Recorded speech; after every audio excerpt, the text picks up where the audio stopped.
ಇಲ್ಲ, ಸಭೆ ನಿನ್ನೆನೆ ಮಾಡಿದ್ದೀವಿ ನಾವು. ಸಭೆ ನಿನ್ನೆನೆ ಮಾಡಿ ಅದ್ರ ಬಗ್ಗೆ ಏನೇನು ಮುಂಜಾಗ್ರತೆ ಕ್ರಮಗಳು ತಗೊಳ್ಳೋದಕ್ಕೆ ಈಗಾಗಲೇ ನಮ್ಮ ಕಮಿಷನ್ ಅಲ್ಲಿಗೆ ಕಳಿಸ್ಕೊಟ್ಟಿದ್ದೆ. ಅವರು ಶಿವಮೊಗ್ಗ ಭೇಟಿ ಕೊಟ್ಟಿದ್ರು. 3 ದಿವಸದಿಂದನೇ ಭೇಟಿ ಕೊಟ್ಟು ಅಲ್ಲೆಲ್ಲ ಪರಿಶೀಲನೆ ಮಾಡಿ ಅವರಿಗೆ ಅಗತ್ಯ ಇರುವಂಥ ಎಲ್ಲ ಏನೇನು ಆಯಿಂಟ್ಮೆಂಟ್ಸು ಮತ್ತು ಅಲ್ಲೆಲ್ಲ ಜಾಗೃತಿ ಮೂಡಿಸಬೇಕು ಎಲ್ಲವನ್ನು ಕೂಡ ಮಾಡಿ ಬಂದಿದ್ದೀವಿ. ಅದೇನಂತ ಹೇಳಿದ್ರೆ ಅದು ಆ ಒಂದು ಕಾಯಿಲೆ ಲಕ್ಷಣಗಳು ಬಂದಿದ ತಕ್ಷಣ ನಾವು ಟ್ರೀಟ್ಮೆಂಟ್ ಶುರು ಮಾಡಿಬಿಡಬೇಕು. ಅದರಿಂದ ಯಾರಿಗೆ ಜ್ವರ ಅಥವಾ ಆ ರೀತಿಯಾದಂಥ ಒಂದು ಲಕ್ಷಣಗಳು ಬಂದಿದ ತಕ್ಷಣವೇ ಅವರಿಗೆ ಆ ಭಾಗದಲ್ಲಿ ಎಲ್ಲಿ ಆ ಏರಿಯಾಗಳಲ್ಲಿ ಅವ್ರಿಗೆ ಕೂಡಲೇ ನಾವು ಚಿಕಿತ್ಸೆ ಶುರು ಮಾಡಿಬಿಟ್ರೆ ಔಷಧಿ ಕೊಡುವಂಥದ್ದೆಲ್ಲ ಶುರು ಮಾಡಿದ್ರೆ ಅವಾಗ ನಿಯಂತ್ರಣದಲ್ಲಿ ಇರ್ತದೆ ಅಂತ ಎಲ್ಲ ಹೇಳಿದ್ದೀವಿ. ಅದ್ರ ಬಗ್ಗೆ ನಾವು ಈಗ ಎಲ್ಲ ಕ್ರಮ ತಗೊಳ್ತಾ ಇದ್ದೀವಿ. ಸರ್, ಈಗ ನಾಳೆ ದೆಹಲಿ ಚಲೋ ವಿಚಾರದಲ್ಲಿ ಬಿಜೆಪಿ ಕೂಡ ದೊಡ್ಡ ಮಟ್ಟದಲ್ಲಿ ಟೀಕೆ ಮಾಡ್ತಾ ಇರುವಂಥದ್ದು, ಅಂದರೆ ಅದರ ತುರ್ತು ಅಗತ್ಯ ಈಗ ಕಾಣ್ತಾ ಇದೆ. ನೋಡಿ, ನಮಗೆ ಪ್ರತಿಯೊಂದರಲ್ಲೂ ಕೂಡ ಕೇಂದ್ರದಿಂದ ಅನ್ಯಾಯ ಆಗ್ತಾ ಇರ್ತಕ್ಕಂಥದ್ದು ಎದ್ದು ಕಾಣ್ತಾ ಇದೆ. ಬಜೆಟಿನ ಘೋಷಣೆಗಳು ಕೂಡ ನಮ್ಮ ರಾಜ್ಯಕ್ಕೆ ಅನುಷ್ಠಾನ ಆಗೋದಿಲ್ಲ. ಕೊಟ್ಟ ಮಾತನ್ನು ಕೂಡ ಯಾವುದನ್ನು ಕೂಡ ಅವರು ಉಳಿಸ್ಕೊಳ್ತಾ ಇಲ್ಲ. ಮತ್ತೆ ಕೇವಲ ನಾವು ಇಷ್ಟು ಹಣ ಕೊಟ್ಟಿದ್ದೀವಿ, UPA ಇದ್ದಾಗ ಇಷ್ಟು ಬಂತು, NDA ಇದ್ದಾಗ ಇಷ್ಟು ಬಂತು. ನೋಡಿ, ಬಜೆಟ್ ಗಾತ್ರ ಬೆಳೀತಾನೆ ಇರ್ತದೆ. ಪ್ರತಿ 10 ವರ್ಷಕ್ಕೆ ಅದು ಪ್ರತಿ ವರ್ಷ ಬೆಳೀತಾ ಇರ್ತದೆ.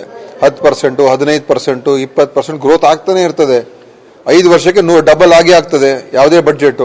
ಸೊ ನಾವು ಹೆಚ್ಚು ಅನುದಾನ ಕೊಡೋದಲ್ಲ, ನಮ್ಮ ಶೇರ್ ಎಷ್ಟಿದೆ ಅದೆಷ್ಟು ಕೊಡ್ತಾ ಇದ್ದೀರಾ, ಅದು ನಮ್ಮ ಪ್ರಶ್ನೆ. ಈಗ 10 ವರ್ಷದಿಂದ ನಮಗೆ ಎಷ್ಟು ಹಣ ಬರ್ತಾ ಇತ್ತು, ಇವಾಗ 10 ವರ್ಷದ ನಂತರ ನಮ್ಗೆ ಎಷ್ಟು ಹಣ ಬರ್ತಾ ಇದೆ, ನಮ್ಮ ಒಂದು ತೆರಿಗೆಯಲ್ಲಿರ್ಬೋದು, ಬೇರೆ ಕೇಂದ್ರದ ಪುರಸ್ಕೃತ ಯೋಜನೆಗಳಿರ್ಬೋದು, ಅದರ ಪ್ರಮಾಣ ಎಷ್ಟು ಕಮ್ಮಿ ಆಗಿದೆ. ಮತ್ತು ಬೇರೆ ರಾಜ್ಯಗಳಿಗೆ, ಗುಜರಾತ್ ರಾಜ್ಯ ಹೋಲಿಕೆ ಮಾಡಿದಾಗ ಹೌದು ಯಾಕೆ ಹೆಚ್ಚಾಗ್ತದೆ, ನಮ್ಗೆ ಯಾಕೆ ಕಮ್ಮಿ ಆಗ್ತದೆ, ಇದು ಪ್ರಶ್ನೆಗಳು ಇವತ್ತು ನಾವು ಕೇಳ್ತಾ ಇರ್ತಕ್ಕಂಥದ್ದು. ಈಗ ನಮ್ಮ ಒಂದು ಕಾಂಟ್ರಿಬ್ಯೂಷನ್, ನಮ್ಮ ಕೊಡುಗೆ ದೇಶದ ಒಂದು ಬೆಳವಣಿಗೆಯಲ್ಲಿ, ತೆರಿಗೆಯ ಒಂದು ಬೆಳವಣಿಗೆಯಲ್ಲಿ ಕರ್ನಾಟಕದ ಎಷ್ಟಿದೆ, ನಮ್ಗೆ ಎಷ್ಟು, ನಮ್ಮ ಕಷ್ಟ ಕಾಲದಲ್ಲಿ ನೀವು ಎಷ್ಟು ನಮಗೆ ಸ್ಪಂದಿಸ್ತೀರಾ, ಅದು ಯಾವುದು ಕೂಡ ಕಾಣದ. ಅದಕ್ಕೋಸ್ಕರ ಇವತ್ತು ನಾವು ಮತ್ತು ಅವ್ರದ್ದೇನಾಗಿದೆ ಅಂತ ಹೇಳಿದ್ರೆ, ಒಂದು ತಾತ್ಸಾರ ಮನೋಭಾವ. ಇವರು ನಾವು ಅವ್ರು ಏನಾದರೂ ಹೇಳ್ಕೊಳ್ಳಿ, ನಾವು ಮಾಡೇ ಮಾಡ್ತೀವಿ ಅಂತ ಅಹಂಕಾರದ ಒಂದು ವರ್ತನೆ ಕೇಂದ್ರದಾಗಿದೆ, ಮೋದಿ ಅವರದಾಗಿದೆ. ನೋಡಿ, ಸಂಸದರು ಮತ್ತು ಬಿಜೆಪಿಯ ಎಲ್ಲ ಮುಖಂಡರು ನಮ್ಮನ್ನು ಟೀಕೆ ಮಾಡ್ತಾ ಇದ್ದಾರೆ ಇಲ್ಲಿ, ರಾಜ್ಯದ ಬಿಜೆಪಿ ಮುಖಂಡರುಗಳು. ಆದರೆ ಕರ್ನಾಟಕಕ್ಕೆ ಅನ್ಯಾಯ ಆಗಿದೆ ಅಂತ ಹೋಗಿ ಕೇಂದ್ರದಲ್ಲಿ ಒತ್ತಡ ಹಾಕೋದಕ್ಕೆ ಇವರಿಗೆ ಧೈರ್ಯ ಇಲ್ಲ ಅಂತ ಹೇಳಿದ್ರೆ, ನಮ್ಮನ್ನು ಟೀಕೆ ಮಾಡ್ಕೊಂಡು ಏನು ಪ್ರಯೋಜನ, ನಮ್ಮನ್ನು ಟೀಕೆ ಮಾಡ್ಕೊಂಡು ಏನು ಉಪಯೋಗ. ನೀವು ನಮ್ಮ ಪರವಾಗಿ ಅಲ್ಲಿ ವಕಾಲತ್ ವಹಿಸಬೇಕು.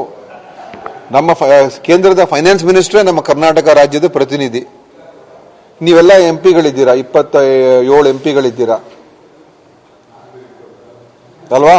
ನೀವುಗಳು ನಮ್ಮ ಪರವಾಗಿ ಹೋರಾಟ ಮಾಡ್ಬೇಕು ತಾನೆ. ಎಷ್ಟು ದಿವಸ ನೀವು ಏನೂ ಮಾಡಲಿಲ್ಲ, ಸುಮ್ಮನೆ ಕೂತ್ಕೊಂಡಿರ್ತೀರಾ, ಬಾಯಿ ತೆಗೆದ್ರೆ ನಮ್ಮನ್ನು ಟೀಕೆ ಮಾಡ್ತೀರಾ ಹೊರತು ನೀವು ಕೇಂದ್ರದಿಂದ ನಮಗೆ ನ್ಯಾಯ ಕೊಡಿಸ್ತಕ್ಕಂಥದ್ದು ಏನಾದರೂ ಒಂದಾದರೂ ನೀವು ನಿದರ್ಶನ ಇದೆಯಾ? ನಾವು ಕೇಳ್ತಾ ಇರುವಂತದ್ದು, ನಾವು ಕೊಟ್ಟರೆ ದುಡ್ಡು ವಾಪಸ್ ಕೊಡಿ ಅಂತ, ಅದಕ್ಕೆ ಹೋರಾಟ ಮಾಡಬೇಕಾದಂತ ಪರಿಸ್ಥಿತಿ ಬಂದೋಗ. ಅದು ಇವತ್ತು ದೇಶದಲ್ಲಿ ಕೇಂದ್ರ ಸರ್ಕಾರ ಸರ್ವಾಧಿಕಾರಿ ಸರ್ಕಾರ. ಇವತ್ತು ನೋಡಿ, ಸುಪ್ರೀಂ ಕೋರ್ಟು ಛೀಮಾರಿ ಹಾಕಿದ್ದಾರೆ ಚಂಡೀಗಢ ಮೇಯರ್ ಎಲೆಕ್ಷನ್ ಯಾವ ರೀತಿ ನಡೆಸಿದ್ದಾರೆ ಅಂತ. ಜಾರ್ಖಂಡಲ್ಲಿ ಏನು ಮಾಡ್ತಾ ಇದ್ದಾರೆ ಮುಖ್ಯಮಂತ್ರಿಗೆ, ದೆಹಲಿ ಮುಖ್ಯಮಂತ್ರಿಗೆ ಏನು ಮಾಡ್ತಾ ಇದ್ದಾರೆ. ನಮ್ಮ ಸರ್ಕಾರಗಳಿದ್ದ ನಮ್ಮ ಕಾಂಗ್ರೆಸ್ಸಿನ ಜನರ ಅನೇಕ ಮುಖಂಡಗಳು ಯಾವ ರೀತಿ ತೊಂದರೆ ಕೊಟ್ಟಿದ್ದಾರೆ. ತಮಿಳುನಾಡಲ್ಲಿ ಏನು ಮಾಡ್ತಾ ಇದ್ದಾರೆ, ವೆಸ್ಟ್ ಬೆಂಗಾಲಲ್ಲಿ ಏನು ಮಾಡ್ತಾ ಇದ್ದಾರೆ. ಎಲ್ಲೆಲ್ಲಿ BJP ಸರ್ಕಾರ ಇಲ್ಲ ಅಲ್ಲಿ ರಾಜ್ಯಪಾಲರು ಇರ್ಬೋದು ಮತ್ತು ಎಲ್ಲ ಸಂಸ್ಥೆಗಳು, ಇವತ್ತು ಯಾವ ಸಂಸ್ಥೆನೂ ಸ್ವತಂತ್ರ ಇಲ್ಲ. ಈಗ IT, ED, CBI ಯಾವ ಸಂಸ್ಥೆನೂ ಕೂಡ ಸ್ವತಂತ್ರವಾಗಿ ಅವ್ರು ನಿರ್ವಹಣೆ ಮಾಡ್ತಾ ಇಲ್ಲ.